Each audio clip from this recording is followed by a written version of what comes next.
Avez-vous déjà débouché une bouteille de champagne français à 80 €, pris une gorgée et vous êtes demandé comment quelque chose d'aussi cher pouvait être si décevant? Vous n'êtes pas seul. En France, le champagne n'est pas qu'une boisson, c'est notre patrimoine, nos mariages, nos victoires, notre art de vivre. Mais popularité ne rime pas avec qualité et prix élevé ne garantit pas le plaisir. Aujourd'hui, nous classons 15 maisons de champagne françaises du pire au meilleur. Pas selon leur prestige ou leur marketing, mais selon leur goût, leur équilibre, leur constance et un test simple. Auriez-vous envie d'un deuxième verre? Cette liste va faire grincer des dents. Parfait, commençons par le bas. 15e place, Champagne de Castellane.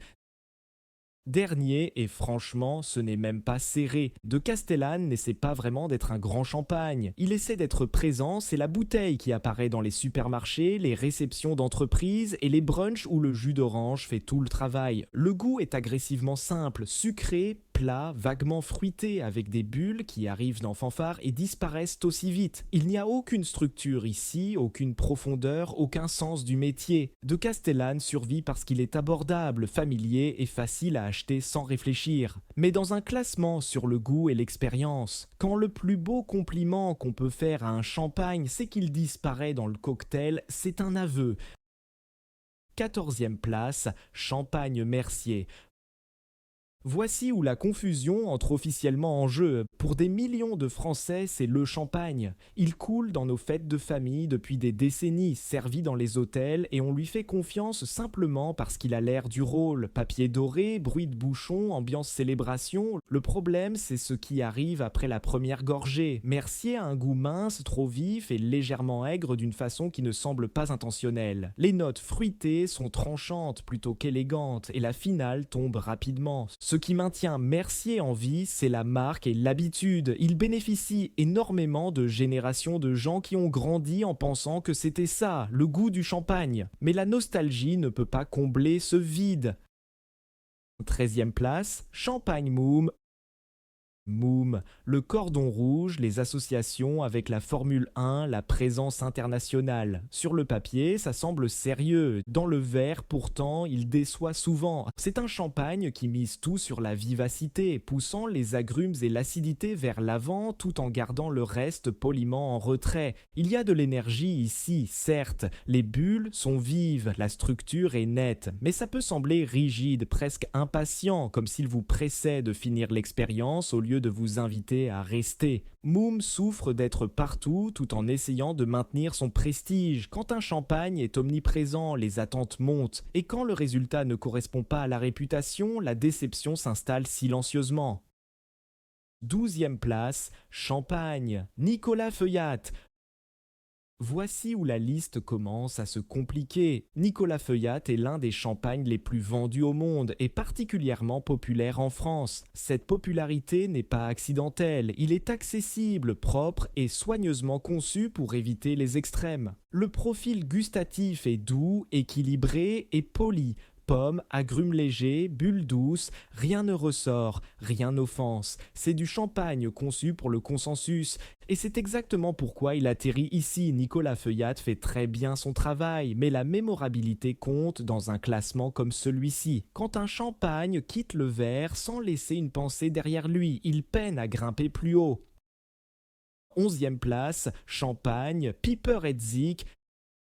C'est ici que le champagne commence à faire un effort. Piper Heidsieck est une maison majeure avec une vraie histoire, une vraie technique et un profil nettement plus confiant que les noms en dessous. Les bulles sont plus fines, la structure plus délibérée et les saveurs montrent un sens plus clair de la direction. Vous captez des fruits frais, un peu de grillé et une finale plus nette qui semble intentionnelle plutôt qu'accidentelle. Il a du caractère, il se sent comme un champagne qui appartient à une table de dîner, pas seulement à un compte à rebours. Piper Heidsieck se classe 11e parce que c'est un vrai pas en avant, mais pas encore une destination. Vous l'appréciez, vous le respectez, mais vous êtes encore curieux de ce qui vient ensuite. 10e place, Champagne Moët et Chandon. Voici où cette liste devient controversée. Moët est l'un des noms de champagne les plus reconnaissables de la planète. En France, il est pratiquement synonyme de réussite. Promotion, club, table de célébrité et réveillon du Nouvel An. Et puis vous le goûtez, moët est lisse, amical et extrêmement bien élevé, les fruits penchent vers la pomme et la poire, les bulles sont douces et la finale s'estompe sans beaucoup de résistance. C'est intentionnel, ce champagne est conçu pour plaire au plus grand nombre, partout, sans friction. L'inconvénient, c'est le caractère. Quand vous enlevez le papier doré et le poids de la marque, ce qui reste est compétent mais conservateur. Moët ne défie pas votre palais, il le rassure, et dans un classement sur l'expérience de dégustation réelle, cela le maintient hors du niveau supérieur. 9e place, Champagne Taittinger.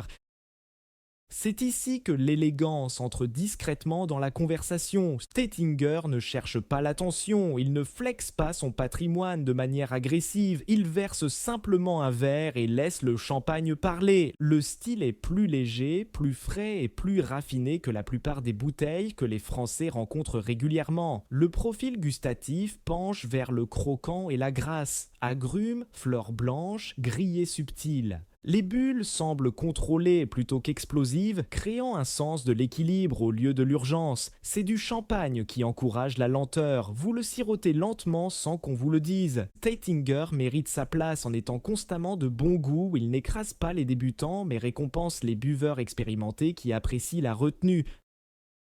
8e place, Champagne Laurent Perrier.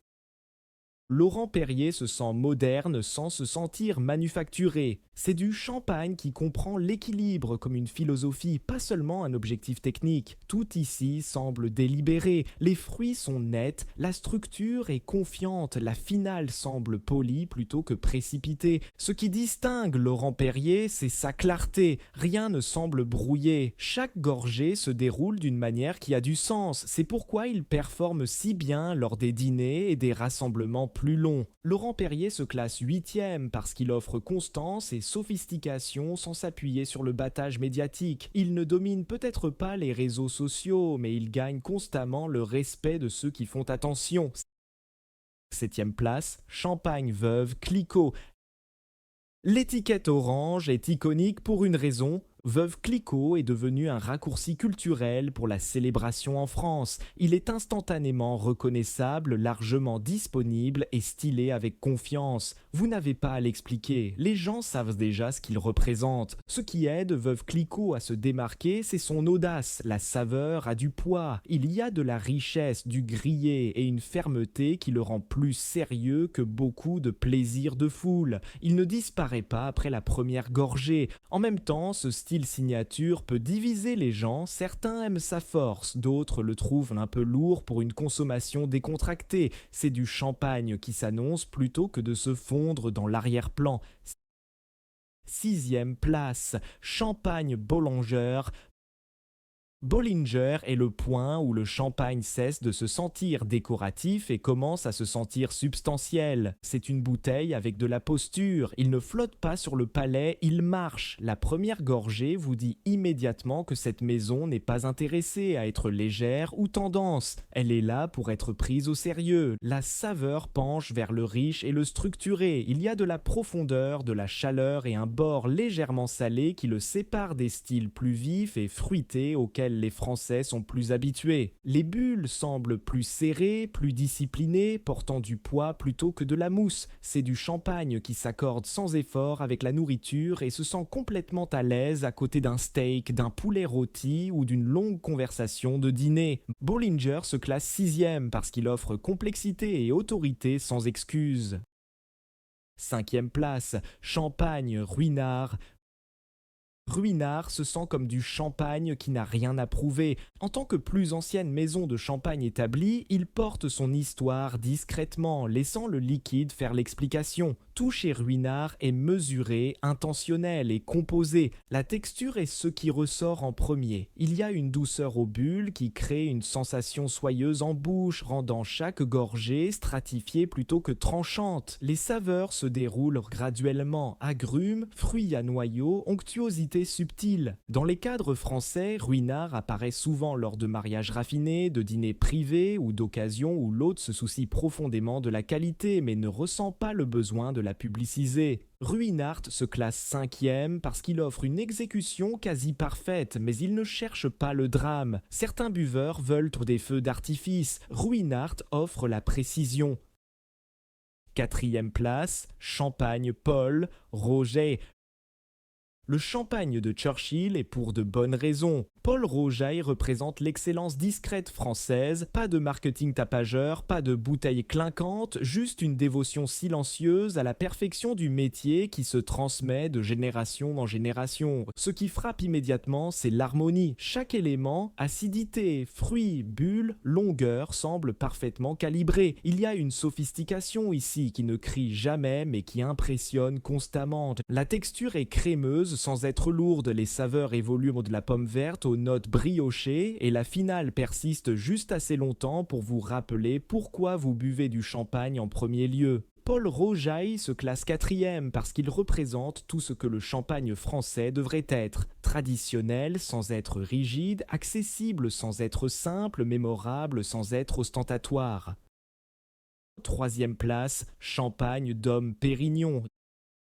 Dom Pérignon est le champagne qui transcende la culture du vin et entre dans la culture populaire. Même les gens qui ne boivent pas de champagne connaissent le nom. Le commander semble cérémoniel. La bouteille elle-même porte du poids avant d'être ouverte. Le champagne à l'intérieur justifie une grande partie de cette réputation. Il est stratifié, poli et profondément raffiné. Les saveurs se construisent lentement, révélant la complexité sans jamais sembler chaotique. La finale s'étire, évoluant plutôt que de s'estomper. Ce qui empêche Dom de prendre la première place, c'est l'attente. Quand quelque chose est si célèbre, la barre devient presque inatteignable. Chaque gorgée est jugée contre la légende. Et bien que Dom offre constamment l'excellence, il se sent parfois plus parfait qu'émouvant. En France, Dom Pérignon est la bouteille pour les jalons, les grandes victoires, les nuits uniques dans une vie. Dom se classe troisième parce qu'il représente le prestige fait correctement, même s'il y a des bouteilles qui poussent l'expérience encore plus loin. Deuxième place, champagne Louis Roederer Cristal. Cristal ne s'annonce pas bruyamment, il n'en a pas besoin. La réputation arrive en premier. Dès le moment où il est versé, il y a un sens de calme confiance qui le sépare de presque tout le reste sur la table. Le champagne est précis et stratifié avec un équilibre qui semble presque architectural. Fruits, acidité, texture et longueur bougent tous ensemble en harmonie. Rien ne domine, rien ne semble excessif. Chaque gorgée semble intentionnelle comme le produit d'une patience extrême plutôt que d'une ambition. Sur le marché français, Cristal a longtemps été associé au luxe et à l'exclusivité. Mais contrairement à beaucoup de bouteilles de statut, le goût soutient constamment. C'est du champagne qui se sent cher d'une manière silencieuse et indéniable. Cristal se classe deuxième parce qu'il frôle dangereusement la perfection. La seule raison pour laquelle il ne prend pas la couronne, c'est qu'il y a une maison qui va encore plus loin. Pas en prestige, mais en philosophie. Première place, Champagne Krug. Krug ne suit pas les tendances, les moments ou l'approbation. Il opère sur une longueur d'onde entièrement différente. C'est du champagne construit autour d'une idée, faire la meilleure expression possible à chaque fois indépendamment de la pression du marché ou des attentes. La profondeur est stupéfiante, les couches se déroulent lentement, révélant une complexité qui continue d'évoluer même quand le verre se réchauffe. Il y a de la richesse, de l'énergie, de la texture et une finale qui refuse de disparaître. Chaque gorgée semble vivante, presque conversationnelle. En France, Krug est souvent révéré par les gens qui aiment vraiment le champagne, pas seulement l'idée de celui-ci. Il ne s'agit pas de se montrer, il s'agit d'expérience. La bouteille ne domine pas la pièce, la saveur le fait. Krug mérite la première place parce qu'il offre quelque chose de rare. Pas seulement du luxe, pas seulement de l'artisanat, mais de l'identité. C'est du champagne qui se sent intemporel, réfléchi et sans compromis. Il ne gagne pas en étant bruyant, il gagne en étant inoubliable. Voilà la liste de la mousse oubliable aux bouteilles qui méritent vraiment leur légende. Certains choix concernaient la valeur, d'autres la maîtrise. Maintenant, c'est votre tour. Quel champagne avons-nous manqué de respect? Et lequel allez-vous déboucher la prochaine fois? Rappelez-vous, le meilleur champagne n'est pas toujours le plus cher ou le plus célèbre. C'est celui qui vous fait sourire après la première gorgée et vous donne envie d'une deuxième. Sentez et que vos bulles soient toujours parfaites.